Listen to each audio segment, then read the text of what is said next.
শশা সালাদ বানাবো, তারপর তারপরে বড়া ভাজবো, পেঁয়াজু পেঁয়াজু, হ্যাঁ তারপরে ডাল রান্না করবো। ডাল তো রান্না করা আছে, গরম দিলে হইব। আর এটা কি পাকাইতেছ? এটা গরুর গোশত ভুনা। গরু গোশত ভুনা, কালা ভুনা করবো। কালা ভুনা?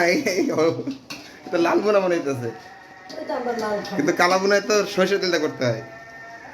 আমরা সবাই ভাই খাবো। আপনি তো সবিন তেল দিয়েছেন, সমস্যা নেই।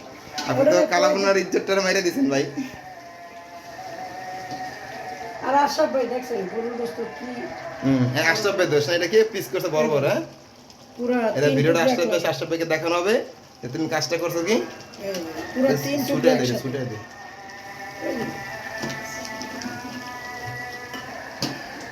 যাক, আজকে এই পর্যন্ত আমাদের মিলন ভাইয়ের ভিডিও।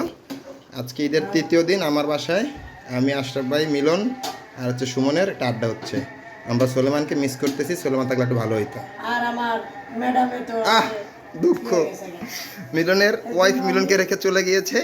মিলনের জন্য একবারই চলে যায় না। ও আচ্ছা আচ্ছা বেড়াইতে গেছে, সুমনেরটাও বেড়াইতে গেছে, সোলেমান তার ওয়াইফের কাছে চলে গেছে। তার নানা অসুস্থ, এই জন্য গেছে। আমার জন্য আবার ভুনা খিচুড়ি রান্না দিয়ে গেছে। এটি ফালাই দিয়ে আইস ভাই বেড়াদারের পার্টিতে খেদমত করতেছে। যাক, তাহলে আজকে এই পর্যন্ত ভিডিওটা আপলোড করা হবে। কে আর কিরকম লাগে আমাদেরকে জানাবেন। আল্লাহ হাফেজ।